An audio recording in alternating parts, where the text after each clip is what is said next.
بسم اللہ الرحمن الرحیم۔ آپ تمام دوستوں کو روحیل وائس چینل میں دل کی گہرائیوں سے خوش آمدید اور خلوص بھرا سلام۔ خوابوں کی دنیا۔ خواب کیا ہیں؟ خواب کیوں آتے ہیں؟ خوابوں کی حقیقت کیا ہے؟ خوابوں کی اقسام کیا ہیں؟ شیطانی خواب کیا ہیں؟ رحمانی خواب کیا ہیں؟ نفسیاتی خواب کیا ہیں؟ اور قدیم مصر میں خوابوں کی پراسرائیت کیا ہے؟ آئیے آج کی ویڈیو میں خوابوں کی حقیقت کے بارے میں جانتے ہیں۔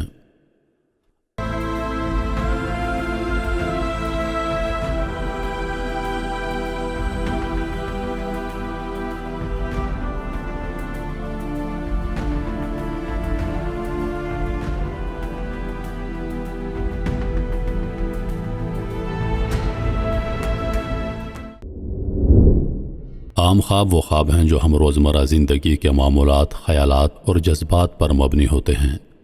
یہ خواب زیادہ تر ہمارے روزمرہ تجربات کا عکس ہوتے ہیں۔ خواب ہمیشہ سے انسانی تجربات کا ایک پراسرار اور دلچسپ حصہ رہے ہیں۔ مختلف تہذیبوں نے خوابوں کو مختلف نظریات، روایات اور عقائد سے جوڑا ہے۔ قدیم زمانے سے لے کر آج تک خوابوں کی تعبیرات اور ان کی اہمیت پر بہت سی تحقیق اور مطالعہ کیا گیا ہے۔ مصر کی تہذیب میں خوابوں کی حقیقت۔ قدیم مصر کی تہذیب اپنی پراسراریت اور گہرائی کے لیے مشہور ہے۔ ان کی ثقافت میں خوابوں کو خاص اہمیت دی جاتی تھی اور انہیں دیوتاؤں کی جانب سے پیغامات سمجھا جاتا تھا۔ خوابوں کی تعبیر کا علم مصر میں انتہائی ترقی یافتہ تھا اور اسے ایک مقدس علم مانا جاتا تھا۔ اس دلچسپ موضوع کی گہرائی میں جانے کے لیے ہمیں مصر کی قدیم تاریخ، مذہب اور ثقافت کا مطالعہ کرنا ہوگا۔ قدیم مصر میں خوابوں کی تعبیر کے لیے مخصوص کتابیں موجود تھیں جنہیں خوابوں کی کتاب کہا جاتا تھا۔ یہ کتابیں خوابوں کی مختلف تعبیرات اور ان کے نتائج کے بارے میں رہنمائی فراہم کرتی تھیں۔ ایک مشہور خوابوں کی کتاب چیسیس ہے جو تقریباً 1300 قبل از مسیح کی ہے۔ مصری خوابوں کو دیوتاؤں کے پیغامات سمجھتے تھے۔ اگر کوئی فرعون یا اہم شخصیت خواب دیکھتی تو اسے خاص طور پر سمجھا جاتا اور خواب کی تعبیر کے لیے پجاریوں سے رجوع کیا جاتا۔ مصری دیوتا ٹوت کو خوابوں اور جادو کا دیوتا مانا جاتا تھا اور اس کے پیغامات کو اہمیت دی جاتی تھی۔ مصری خوابوں کی تعبیر کے لیے معبدوں میں جاتے جہاں پجاری خوابوں کی تعبیر کرتے۔ ایک مشہور معبد آسکلپیس تھا جہاں لوگ اپنے خوابوں کی تعبیر اور علاج کے لیے جاتے تھے۔ پجاری خواب دیکھنے والوں کی حالت، خواب کے موضوع اور دیوتاؤں کے پیغامات کو مد نظر رکھتے ہوئے تعبیر کرتے تھے۔ فرعونوں کے خواب کو خاص طور پر اہمیت دی جاتی تھی۔ ایک مشہور خواب جو فرعون توتن خامن چہرم کا تھا، جس میں اس نے خواب دیکھا کہ عظیم سپینکس اسے بادشاہت کا وعدہ کر رہا ہے اگر وہ اس کی دیکھ بھال کرے۔ یہ خواب بعد میں اس کے بادشاہت کا سبب بنا اور اس نے سپینکس کی مرمت کروائی۔ مصری خوابوں کی تعبیرات میں مختلف علامتوں کا استعمال کرتے تھے۔ مثال کے طور پر اگر کوئی خواب میں سانپ دیکھتا تو اسے دشمن یا خطرے کی علامت سمجھا جاتا تھا۔ پانی کا خواب خوشحالی کی علامت ہوتا تھا، جبکہ آگ کا خواب تباہی کی نشانی سمجھی جاتی تھی۔ مصری خوابوں کو مستقبل کے بارے میں پیشن گوئی کرنے والا ذریعہ بھی سمجھتے تھے۔ ایک مشہور پیشن گوئی جسے خواب میں دیکھا گیا وہ تھی جس میں مصر کی فصلوں کی خوشحالی اور قحط کے 7 سالوں کی پیشن گوئی کی گئی تھی۔ یہ پیشن گوئی فرعون کے خواب میں آئی اور حضرت یوسف علیہ السلام نے اس کی تعبیر کی، جو کہ قرآن مجید اور بائبل میں بھی مذکور ہے۔ قدیم مصر میں خوابوں کی تھراپی کا بھی رواج تھا۔ لوگ اپنے خوابوں کے ذریعے اپنی بیماریوں اور پریشانیوں کا علاج کرواتے تھے۔ معبدوں میں خاص طور پر اس مقصد کے لیے مخصوص پجاری ہوتے تھے جو خوابوں کی تعبیر کر کے علاج تجویز کرتے تھے۔ اسلامی تعلیمات میں خوابوں کو خصوصی اہمیت دی گئی ہے۔ اسلام میں خوابوں کو 3 اقسام میں تقسیم کیا گیا ہے: رحمانی خواب، شیطانی خواب اور نفس کے خواب۔ خوابوں کی تعبیر کا علم بھی اسلامی ثقافت میں اہم مقام رکھتا ہے۔ حضرت یوسف علیہ السلام کا خواب اور اس کی تعبیر اسلامی تاریخ کا ایک مشہور واقعہ ہے۔ خوابوں کی اقسام۔ رحمانی خواب۔ رحمانی خواب وہ خواب ہیں جو اللہ تعالیٰ کی جانب سے ہدایت، خوشخبری یا رہنمائی کے طور پر دیے جاتے ہیں۔ یہ خواب عموماً نیک لوگوں کو آتے ہیں اور ان میں خیر اور بھلائی ہوتی ہے۔ مثال کے طور پر خوشخبری، کسی نیک کام کی بشارت یا خوشخبری۔ کسی معاملے میں رہنمائی یا مشورہ۔ شیطانی خواب۔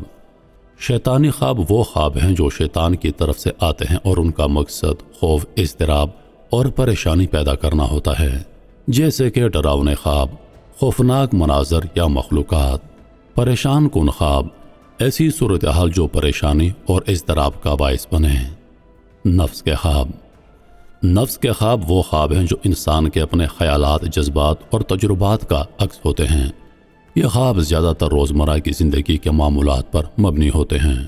مثال کے طور پر روزمرہ کے واقعات، خریداری، کام یا سیر و تفریح۔ جذباتی خواب، کسی کے ساتھ محبت یا نفرت کے جذبات کا اظہار۔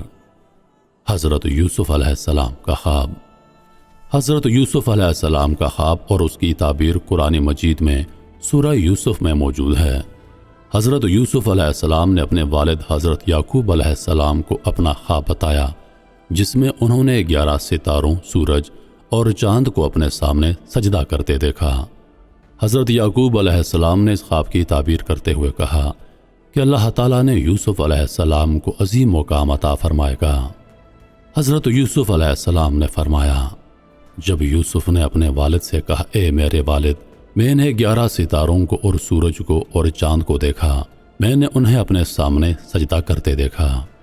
حضرت یعقوب علیہ السلام نے فرمایا، اے میرے بیٹے، اپنا خواب اپنے بھائیوں کو نہ بتانا، ورنہ وہ تیرے خلاف کوئی چال چلیں گے، بے شک شیطان انسان کا کھلا دشمن ہے۔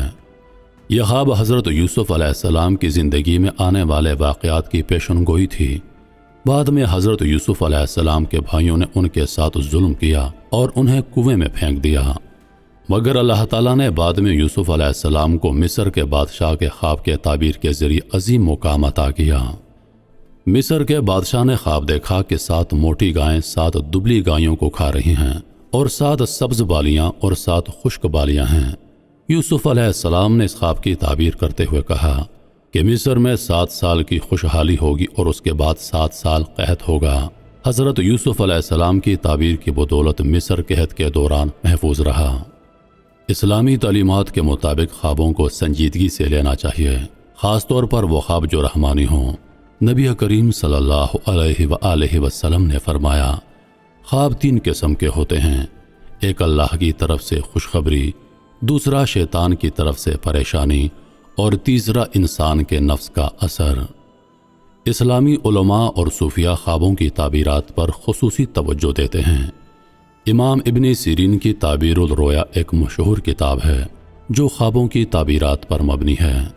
نبی کریم صلی اللہ علیہ وآلہ وسلم نے فرمایا، جب تم میں سے کوئی اچھا خواب دیکھے تو اللہ کی تعریف کرے اور اپنے بھائی کو بتائے، اگر برا خواب دیکھے تو بائیں طرف 3 بار تھوکے شیطان سے پناہ مانگے اور کسی کو نہ بتائے۔ اسلامی نظریے کے مطابق خواب ایک اہم ذریعہ ہیں جس کے ذریعے اللہ اپنے بندوں کو ہدایت، خوشخبری اور رہنمائی عطا کرتا ہے۔ رحمانی خواب اللہ کی طرف سے ایک نعمت ہیں، جبکہ شیطانی خواب انسان کے ایمان کی آزمائش ہو سکتے ہیں۔ نفس کے خواب ہماری روزمرہ زندگی کے تجربات اور خیالات کا عکس ہوتے ہیں۔ حضرت یوسف علیہ السلام کے خواب اور ان کی تعبیر اسلامی تاریخ کا ایک مشہور واقعہ ہے جو خوابوں کی اہمیت اور ان کی سچائی کو بیان کرتا ہے۔